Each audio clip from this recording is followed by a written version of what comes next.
मौलाना आज़ाद शिक्षा, मौलाना आज़ाद एजुकेशन। मौलाना आज़ाद का परिवार रूढ़िवादी ख्यालों का था, इसका असर उनकी शिक्षा में पड़ा। मौलाना आज़ाद को परंपरागत इस्लामी शिक्षा दी गई, लेकिन मौलाना आज़ाद के परिवार के सभी वंशों को इस्लामी शिक्षा का बखूबी ज्ञान था और ये ज्ञान मौलाना आज़ाद को विरासत में मिला। आज़ाद को सबसे पहले शिक्षा उनके घर पर ही उनके पिता द्वारा दी गई। इसके बाद उनके लिए शिक्षक नियुक्त किए गए, जो उन्हें संबंधित क्षेत्रों में शिक्षा दिया करते थे। आज़ाद ने सबसे पहले अरबी, फारसी भाषा सीखी। इसके बाद उन्होंने दर्शन शास्त्र, ज्यामिति, गणित और बीजगणित का ज्ञान प्राप्त किया। इसके साथ ही इन्होंने बंगाली एवं उर्दू भाषा का भी अध्ययन किया। आज़ाद को पढ़ाई का बहुत शौक थे, वे बहुत मन लगाकर पढ़ाई किया करते थे। वे खुद से अंग्रेजी, विश्व का इतिहास एवं राजनीति के बारे में पढ़ा करते थे। मौलाना आज़ाद एक मेधावी छात्र थे, जिनमें विशेष ज्ञान की योग्यता थी, जो उन्हें समकालीन से आगे रहने में मदद करता था।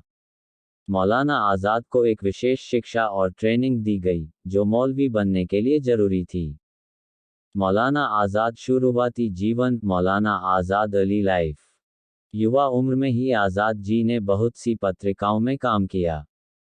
वे साप्ताहिक समाचार पत्र अल मिसवाह के संपादक थे, साथ ही इन्होंने पवित्र कुरान के सिद्धांतों की व्याख्या अपनी दूसरी रचनाओं में की। ये वह समय था जब वे कट्टरपंथी राजनीतिक दृष्टिकोण रखते थे, जो अचानक भारतीय राष्ट्रवादी आंदोलन के साथ बदलकर राष्ट्रीयता के रूप में विकसित हो गई। वे ब्रिटिश राज और मुसलमानों के सांप्रदायिक मुद्दों को तवज्जो नहीं देते थे। उनका मानना था कि देश की आज़ादी इन सभी मुद्दों से कहीं ज़्यादा बढ़कर है। मौलाना आज़ाद अफ़गानिस्तान, इराक, मिस्र, सीरिया और तुर्की की यात्रा पर गए, जहां उनकी सोच बदली और उनका विश्वास राष्ट्रवादी क्रांतिकारी के रूप में सामने आया।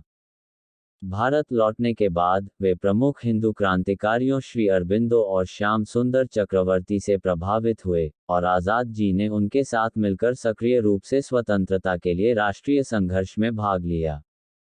इस दौरान आज़ाद जी ने देखा कि क्रांतिकारी गतिविधियों बंगाल और बिहार तक ही सीमित थी।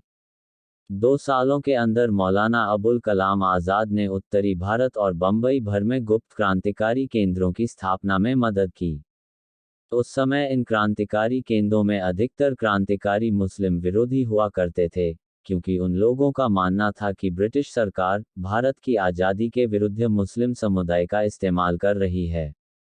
आज़ाद जी ने अपने सहयोगियों की मुस्लिम विरोधी सोच को बदलने की बहुत कोशिश की। अन्य मुस्लिम कार्यकर्ताओं के विपरीत, मौलाना आज़ाद बंगाल के विभाजन का विरोध किया करते थे। उन्होंने सांप्रदायिक अलगाववाद के लिए ऑल इंडिया मुस्लिम लीग की याचिका को भी खारिज कर दिया था। वे भारत में नस्लीय भेदभाव के सख्त खिलाफ थे।